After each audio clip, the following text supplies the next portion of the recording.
Love infinite में बहुत बहुत स्वागत है। Love infinite channel Hindi channel है जिसमें आपको tarot reading, twin flame journey पर गाइडेंस, एंजेलिक नंबर्स पर गाइडेंस और ज्योतिष पर आपको बहुत सारी वीडियोस देखने सुनने को मिलेंगी। आशा करती हूँ आप सभी वीडियोस को देखते हैं और लगता है, मुझे दिखाई देता है, कमेंट करने पर पता चलता है कि आप सभी वीडियोस को अंत तक देखते, सुनते और समझते हैं। इस चीज के लिए बहुत बहुत धन्यवाद है। लाइक, शेयर एंड सब्सक्राइब करने के लिए भी बहुत बहुत धन्यवाद है। तो कल हमने पढ़ा और समझा कि ट्विन फ्लेम की जो एनर्जीज हैं, जो सेक्सुअल एनर्जी है, वो क्या है। हमारी ये एक एनर्जी कॉर्ड होती है जो डिवाइन फेमिनाइन से डिवाइन मस्कुलाइन तक चलती है। यही एनर्जी एक्सचेंज लगातार होता है और यही एनर्जी एक्सचेंज यूनियन के बाद सेक्सुअल एनर्जी पर आके टिकता है, जो कि सेपरेशन टाइम पर डिवाइन फेमिनाइन के लिए बहुत ही मुश्किल भरा पीरियड होता है। सेम डिवाइन मस्कुलाइन के लिए भी होता है, लेकिन वो एक्सप्रेस नहीं कर पाते। अगर रीयूनियन हो जाता है तो आप समझ पाएंगे कि हाँ, कि उनके साथ भी ऐसा कुछ हुआ था। लेकिन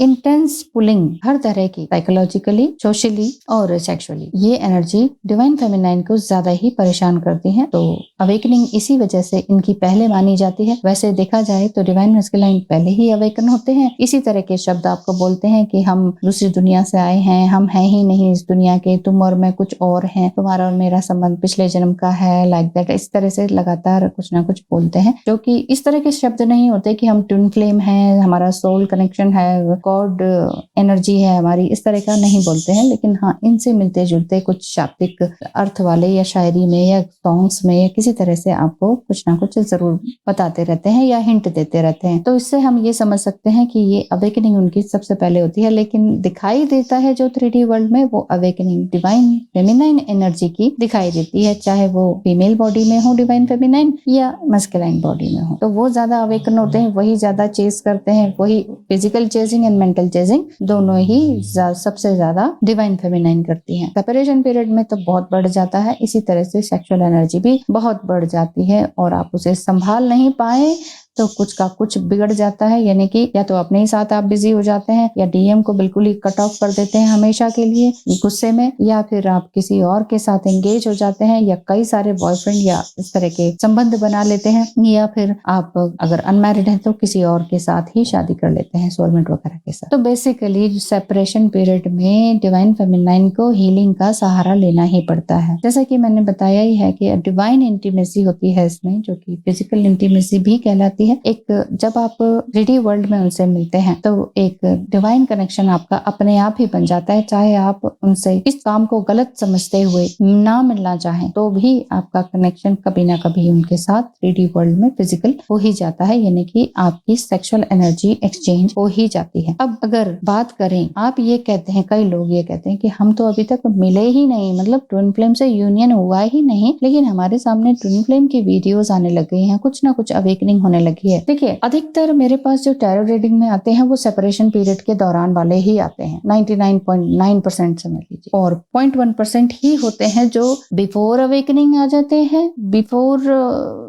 यूनियन आ जाते हैं, ये कह सकते हैं, या फिर ये कि फर्स्ट स्टेज पर होते हैं तब आ जाते हैं। जस्ट अभी अवेकन ही होते हैं कि अरे हमने ना जस्ट अभी 1 वीक से या 2 वीक से ट्विन फ्लेम की वीडियोस देखना सुनना शुरू करा है, तो क्या है हमारे साथ, ऐसा कौन है। और उन्हें ये भी नहीं पता होता है कि हमारा है कौन। वो कहते हैं हमारा तो किसी के साथ संबंध भी नहीं है, फिर ऐसे कैसे क्यों हो रहा है। या फिर वो ये कहते हैं कि मैरिड है तो फिर ऐसे क्यों हो रहा है, ऐसे तो हमने कभी किसी के बारे में सोचा नहीं। तो ये वाली सिचुएशन अगर आपकी भी है तो ये बिफोर 3D कॉन्टेक्ट माना जाता है। अगर आप 3D में अभी तक मिले भी नहीं है लेकिन आपको सेक्सुअल अर्ज हो रहा है, तो ये एक सेक्सुअली एनर्जेटिक बॉन्ड है जो आप दोनों को जोड़ने की तरफ होता है। मतलब कि अगर आप मैरिड हैं मान लीजिए, तो आप सेक्सुअली एनर्जेटिक अपने स्पाउस के लिए नहीं फील कर रहे, किसी और के लिए फील कर रहे हैं इस 3D वर्ल्ड, तब आप इसको मान सकते हैं कि अभी आप अपने ट्विन फ्लेम से नहीं मिले हैं और इस तरह की डीप डिजायर या इंटीमेसी वाली फीलिंग्स आ रही हैं, या आपको ड्रीम्स आ रहे हैं। यदि आप अनमैरिड हैं और आप अपने ट्विन फ्लेम से मिले भी नहीं है, जैसे कि मैं कहती हूँ 28 के बाद ही ट्विन फ्लेम मिलते हैं, लेकिन अगर आप 18, 19 मतलब बिफोर 28 ईयर्स के हैं और आप ट्विन फ्लेम की वीडियोस देखने, सुनने, समझने लग गए हैं, आपके सामने अपने आप आने लग गई हैं, किसी ने बताया बताया नहीं है, फर्स्ट टाइम आपने देखा और आपको क्यूरियोसिटी हुई, ये क्या शब्द है, ये क्या बोल रहे हैं, ये क्या कार्ड्स हैं, कार्ड से कैसे कोई बोल सकता है, कार्ड आया है उसमें इतनी कहानी कैसे बन जा रही है। तो ये चीजें ये है कि आपकी अवेकनिंग हो रही है ट्विन फ्लेम से यूनियन के लिए, आपको डिवाइन तैयार कर रहे हैं, यानी कि 3D में आपका कॉन्ट्रैक्ट होने वाला है। और जब आप सोते हैं तो आपके ड्रीम अधिकतर सेक्सुअल ड्रीम आते हैं, आप किसी के साथ फिजिकली इंटीमेट कर रहे हैं और आप बहुत ही खूबसूरत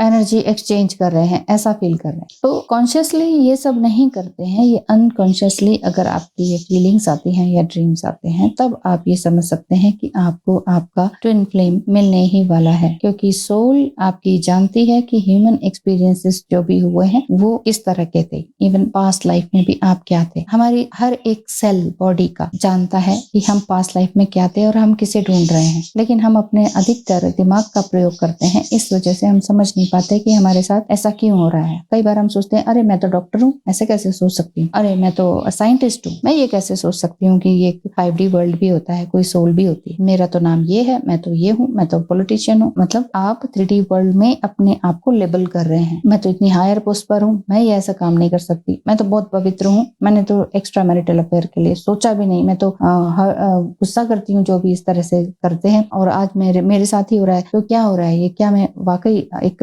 गलत सोल हूँ। मतलब अपने ऊपर ही आप गिल्ट और डाउट्स लेकर आ जाते हैं कि मेरे साथ ही शायद कुछ गलत हो रहा है, मैं ही गलत एनर्जी में हूँ। तो अगर ऐसा है तो आपको आपका ट्विन फ्लेम मिलने वाला है, क्योंकि ये एनर्जी रुकती नहीं है। ये सेक्सुअल एनर्जी आपको अगर अपने स्पाउस से अलग ले जाती है या आप अनमैरिड हैं तो आपको लगता है कि नहीं मेरा तो कोई बॉयफ्रेंड नहीं है या कोई गर्लफ्रेंड नहीं है, तो फिर मुझे ऐसा क्यों हो रहा है। तो ये आपकी हार्मोनाइजिंग स्टेज है जो कि आपको अपने आप से जोड़ रही है, चक्रा टू चक्रा जोड़ रही है, यानी कि बेस चक्र टू बेस चक्र। आपका बेस चक्र आपके डिवाइन मैस्कुलाइन के बेस चक्र से जुड़ने वाला है। That's an exchange of sexual energy. तो यही अगर आपको सेक्सुअल ड्रीम आते हैं कि इंटेंस पुलिंग होती है और बार बार ये लगता है और ये लगता है कि ये सब कुछ सच में हो जाए, तो ये बिफोर 3D यूनियन हो सकता है। बिफोर 3D आप अपने आप को इस सेक्सुअल इंटरेक्शन में डाल रहे हैं, जाने अनजाने, जानबूझ के नहीं। आप जैसे पढ़ रहे हैं अचानक से इस तरह के थॉट आने लग जाए, आप कहें ये क्या हो रहा है मेरे साथ अचानक, तो ये हो गया before 3D। And after 3D contact क्या माना जाएगा, ये यही माना जाएगा कि आपको आपका ट्विन फ्लेम मिल गया है और एक रोमांटिक रिलेशनशिप में आप आ चुके हैं, चाहे वो आपका पास्ट लाइफ रोमांटिक रिलेशनशिप रहा हो उस समय का, जो कि अब यहाँ आपको मिलना है। या फिर आप ये कह सकते हैं कि हम तो मैरिड हैं, इतने साल बाद कैसे, मेरी तो मैरिड लाइफ भी सब अच्छी चल रही है, बच्चे भी बड़े बड़े हो गए, उनकी शादी का टाइम आ रहा है और मेरे साथ ये क्या हो रहा है। ये वाली स्टेज भी हो सकती है। या फिर आप अनमैरिड हैं और शादी हो ही नहीं रही है,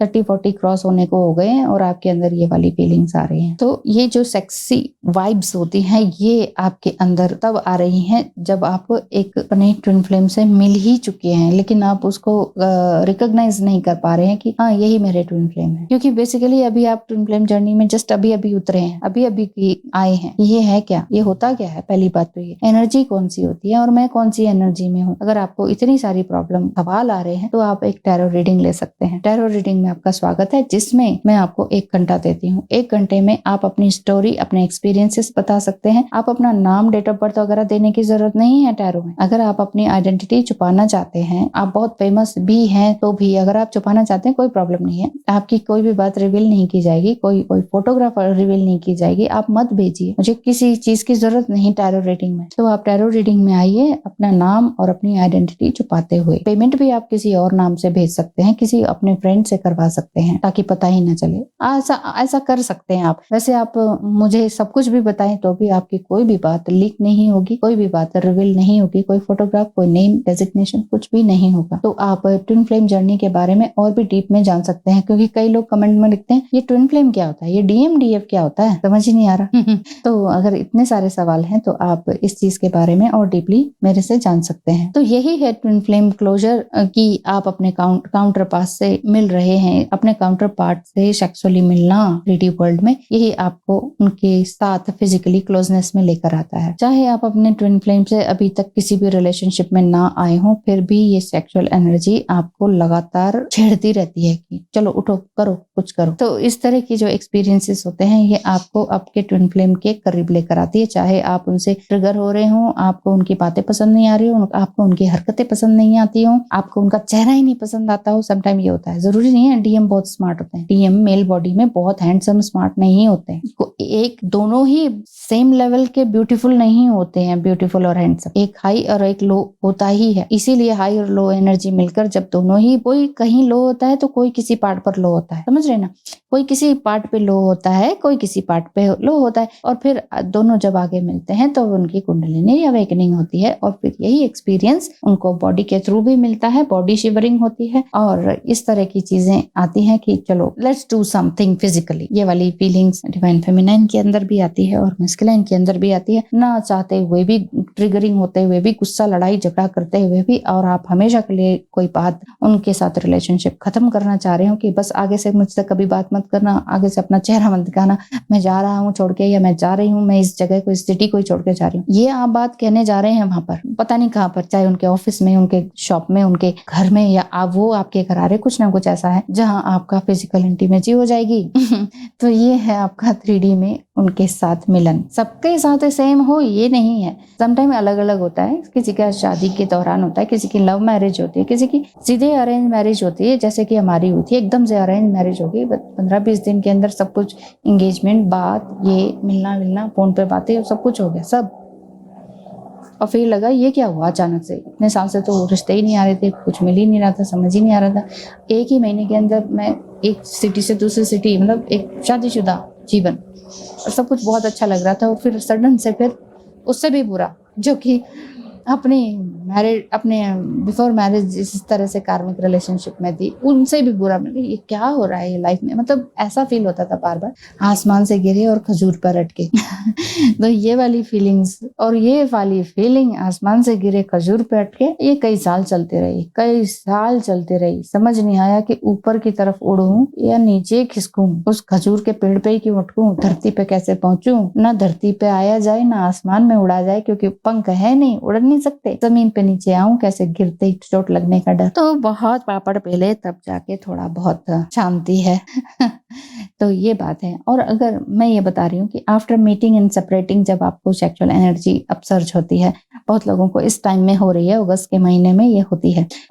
जो लॉयंस गेट ऑफ पोर्टल है ना, इस टाइम में भी होती है सेक्सुअल एनर्जी बॉन्ड आपका बहुत ही अपसर्ज करता है और इवन फ्रस्ट्रेटिंग होता है। आप कहते हैं क्या यार सब कुछ धूमिल हो गया, इतने महीनों से, सालों से मैं ना अपने आप को हायर सेल्फ में ला रही थी और ये क्या हो रहा है मेरे साथ, ये अचानक से ऐसा क्यों हो रहा है। ये होता है, इस चीज को, इस फेज को निकल जाने दें, घबराए नहीं, क्योंकि ये डिपेंड करता है आपके सेपरेशन फेज के रोल पर कि कितना है, कितनी इंटेंसिटी है, और ये डिपेंड करता है कि आप ट्विन फ्लेम रनर हैं या ट्विन फ्लेम चेजर हैं। तो अपनी नेक्स्ट वीडियो में मैं बताऊंगी कि ट्विन फ्लेम रनर की सेक्सुअल एनर्जी किस तरह की होती है और ट्विन फ्लेम चेजर की सेक्सुअल एनर्जी किस तरह की होती है और उसे आपने किस तरह से कंट्रोल करना है। देखिए, बार बार एक ही चीज बताती हूँ, ढेर सारे मंत्रास हैं, जो आपको सुटेबल लगे वो करें, ढेर सारे योगा टेक्निक्स हैं वो करें, ढेर सारी ब्रीदिंग टेक्निक्स हैं वो अप्लाई करें, ढेर सारा मेडिटेशन है वो अप्लाई करें, ढेर सारा मेडिटेशनल म्यूजिक है, जो अच्छा लगता है वो अप्लाई करें, लेकिन एक एक चीज अपने लिए जरूर एक सिस्टमेटिक वे में बना लें अपने लिए। जो जैसे स्कूल टाइम में नहीं करते थे हम, टाइम शेड्यूल बनाना, फर्स्ट पीरियड ये, सेकंड पीरियड ये, थर्ड पीरियड ये, तब तो टीचर्स आती थी ना, तो अब आप इनको टीचर्स समझ लीजिए कि आप एक स्टूडेंट है। वैसे तो सभी स्टूडेंट है, मैं भी एक स्टूडेंट हूँ जो कि यूनिवर्स में हर तरह की डाउनलोडिंग और इस तरह की इमेजेस को समझ पाती हूँ। एक यूनिवर्स में हम सभी एक स्टूडेंट हैं। तो आप चाहे 3D वर्ल्ड में एक लेक्चरर है, प्रोफेसर हैं, डीन है, लेकिन फिर भी आप अपने आप को अगर यूनिवर्स का बच्चा समझे, यूनिवर्स में अपने आप को एक स्टूडेंट समझे, विद्यार्थी समझे कि आप यहाँ सीख रहे हैं, रोज पल पल मरते दम तक हम सीख रहे होते हैं। और जो इंसान वाकई मरते दम तक सीख रहा होता है वही सबसे बड़ा ज्ञानी है। जो ये कहता है कि मुझे तो कुछ नहीं पता, अभी मुझे और सीखना है, जो ये कहता है आई नो एवरीथिंग, मेरी क्या बात है, मुझे जानते नहीं हो, मेरा नाम क्या है, ये है वो है। तो अगर इस एनर्जी में है तो इस एनर्जी में आप सीखने के लायक नहीं है, यानी कि रिसीविंग मोड में नहीं है। रिसीविंग मोड में वही है जो ये कहता है कि हाँ मुझे थोड़ा कम ही आता है, मुझे अभी और सीखना है। ऐसा नहीं कहता है कि यस मैं बिल्कुल ही कुछ नहीं हूँ, लेकिन ये कहता है कि हाँ मुझे इतना तो पता है लेकिन मुझे अभी और जानना है, मुझे बहुत कुछ जानना है, क्योंकि यूनिवर्स का ना और है ना चोर है। तो फिर मैं आगे बताऊंगी नेक्स्ट वीडियो में, क्योंकि वीडियोस बहुत लंबी हो जा रही हैं। कितना भी शॉर्ट करना चाहूँ अब वो शॉर्ट नहीं हो रही है। तो आप वीडियो को अंत तक सुनते हैं इसके लिए बहुत बहुत धन्यवाद है। नेक्स्ट वीडियो में बताती हूँ कि रनर और चेजर की सेक्सुअल एनर्जी हो तो आप क्या करें तो आपको पता ही है। जो भी ठीक लगे वो शेड्यूल आप अपना लें, अपने लिए बना लें और उसी हिसाब से काम करें। आगे मैं बताऊंगी नेक्स्ट वीडियो में। Thank you so much for watching. धन्यवाद।